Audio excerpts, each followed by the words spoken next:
নমস্কার। আমরা নবম এবং দশম শ্রেণীর হিন্দু ধর্ম নৈতিক শিক্ষা বই থেকে অষ্টম অধ্যায় ধর্মীয় উপাখ্যান ও নৈতিক শিক্ষা বিষয় নিয়ে আলোচনা করছি। আলোচনার দ্বিতীয় পাঠ। এ পাঠে আমরা পড়ব রন্তি বর্মার মানবতা। অনেক দিন আগের কথা। রন্তি বর্মা নামে এক প্রজাবৎসল্য কৃষ্ণভক্ত রাজা ছিলেন। তার রাজ্যের প্রজাগণ সুখে শান্তিতে বসবাস করতেন। তিনি শুধু রাজা ছিলেন না, তিনি ছিলেন রাজার রাজা, মহারাজা, সম্রাট। সম্রাট হয়েও রন্তিবর্মা পার্থিব বিষয়ের প্রতি আসক্ত নন। শ্রীকৃষ্ণের চরণকেই তিনি একমাত্র সম্পদ বলে জ্ঞান করেন। শ্রীকৃষ্ণকে সব কিছু অর্পণ করে তিনি একবার অযাচক বৃত্তি গ্রহণ করলেন। অযাচক বৃত্তি কি? কারোর কাছ থেকে কিছু চেয়ে বা জেচে নেওয়া যাবে না। অযাচক বৃত্তি গ্রহণ করার পর একে একে 48 দিন পার হয়ে গেছে। তিনি উপবাসী থেকে 48 দিন পার করেছেন। তাকে কেউ কিছু ইচ্ছা করে দেয়নি, কারণ অযাচক বৃত্তি যেহেতু কারোর কাছ থেকে কিছু চেয়ে নেওয়া যাবে না। স্বেচ্ছায় যদি কেউ কিছু দান করে তাহলে সেটি গ্রহণ করা যাবে। তো এভাবে 48 দিন কেটে গেছে। এই 48 দিনে কেউ তাকে কিছুই দেয় নাই। তিনি খেতেও চাননি, কেউ ইচ্ছা করেও কিছু দেয়নি। 49তম দিবসে এক ভক্ত তাকে একটি থালায় করে কিছু খাবার দিয়ে গেলেন। এবার তার উপবাস ভঙ্গ হবে। হঠাৎ তার সামনে একজন ভিক্ষুক উপস্থিত হলো, সাথে একটি কুকুর। উভয়ের শরীর খুবই কাহিল, দেখেই বোঝা যাচ্ছে অনেক দিন কিছুই খায়নি। ভিক্ষুক কাঁপা কাঁপা গলায় বলল, কদিন ধরে কিছুই খেতে পাইনি, দয়া করে আমাকে কিছু খেতে দিন। আমার সাথে আমার এই কুকুরটি, সেও না খেয়ে আছে। ক্ষুধার্ত লোকটির করুণ অবস্থা দেখে রাজা রন্তিবর্মার চোখে জল এলো। কুকুরটি ক্ষুধায় ধুকছে।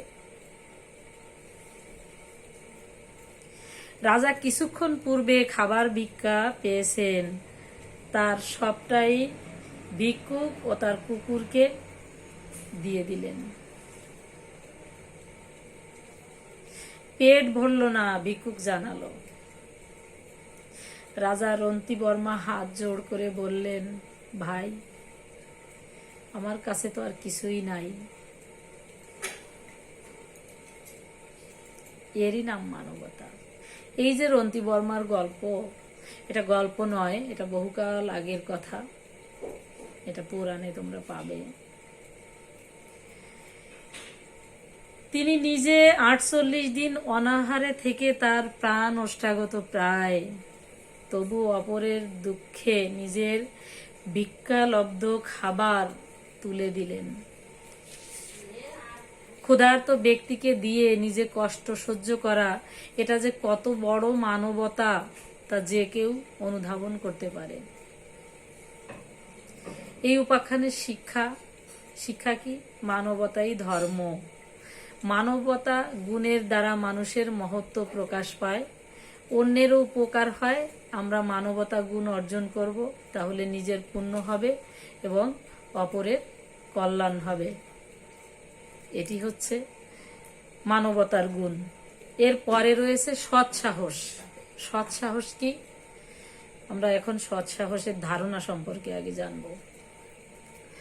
সৎ সাহস কথাটির অর্থ ভয় শূন্যতা, নির্ভীকতা। সৎ শব্দের অর্থ সত্য ও ন্যায়ের পথে চলা। সুতরাং সৎ সাহস কথাটির সামগ্রিক অর্থ হল সত্য ও ন্যায়ের জন্য ভয় না পেয়ে অন্যায় ও অবিচারের বিরুদ্ধে রুখে দাঁড়ানোর যে সত্য ও ন্যায় প্রতিষ্ঠা করে নিজেকে উৎসর্গ করা, একেই বলে সৎসাহস। অন্যের কথায় নিজের জীবনের ঝুঁকি আছে জেনেও দেশের মঙ্গলের জন্য বা অন্যের মঙ্গলের জন্য যে ব্যক্তি নিজের জীবনকে উৎসর্গ করেন, তাকেই বলা হয় সৎসাহস। যখন কেউ দুর্বলের উপর অত্যাচার করে তখন তাকে রক্ষা করা এবং অত্যাচারীকে প্রতিহত করার জন্য সৎসাহসের প্রয়োজন হয়। আর সৎসাহসী ব্যক্তি সমাজ ও দেশের জাতির অহংকার।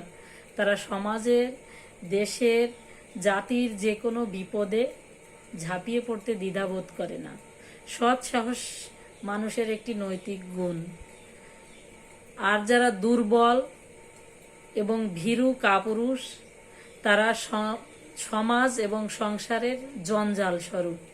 তাদের দ্বারা সমাজের এবং সংসারের কোনো উপকার হয় না। ধর্ম রক্ষার জন্য যুদ্ধ করা বীরের ধর্ম।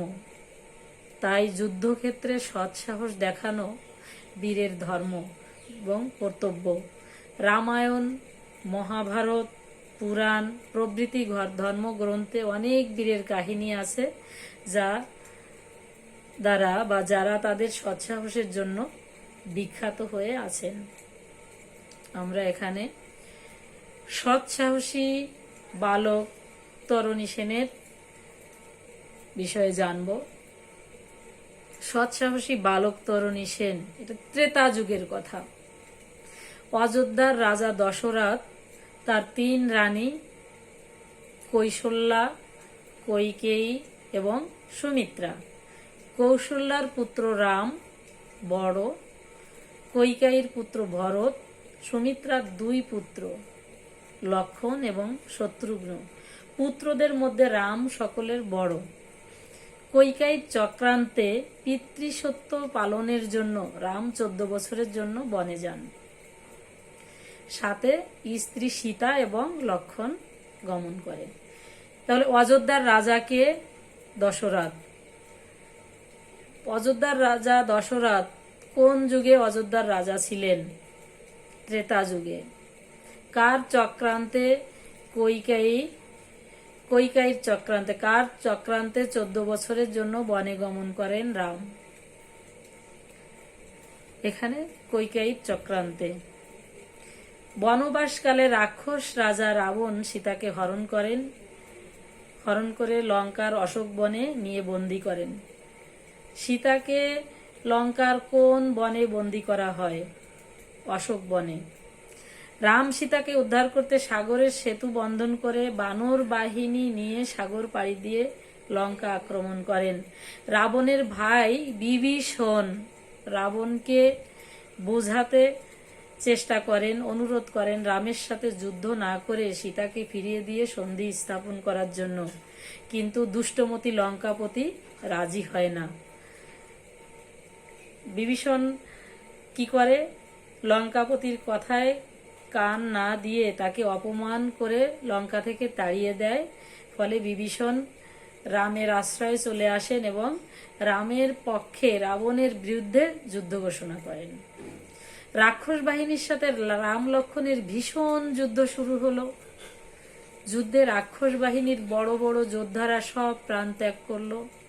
রাবণের 1 লক্ষ পুত্র, 1.25 লক্ষ নাতি সবাই নিহত হলো।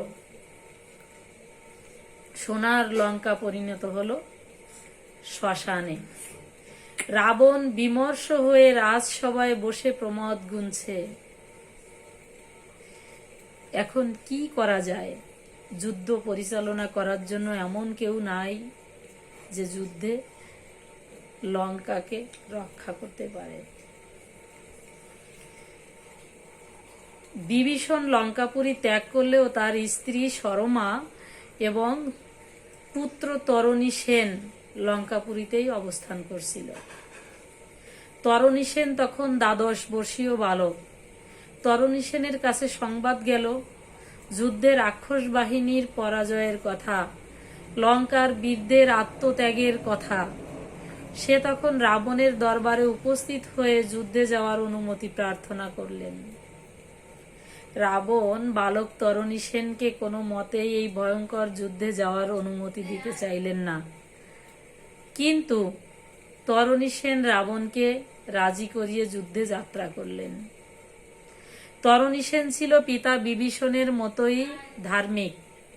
সে তার রথের চূড়া রাম নাম খচিত পতাকা শোভিত করল, নিজের সারা অঙ্গে রাম নাম লিখে রাম নামের নামাবলী গায়ে দিয়ে রথে উঠে বসল।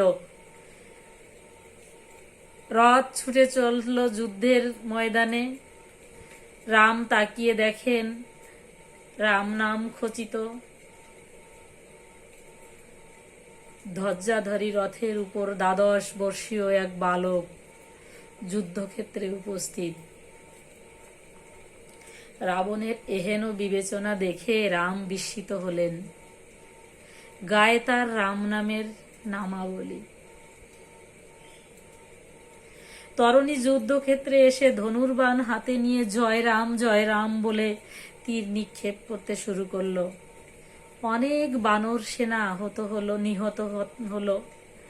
রাম বালক বিবেচনায় তার মুখে রাম নামের ধ্বনি শ্রবণ করে তার প্রতি বাণ নিক্ষেপ না করে বিভীষণকে বললেন, ওহে মিত্র বিভীষণ, কে এই বালক?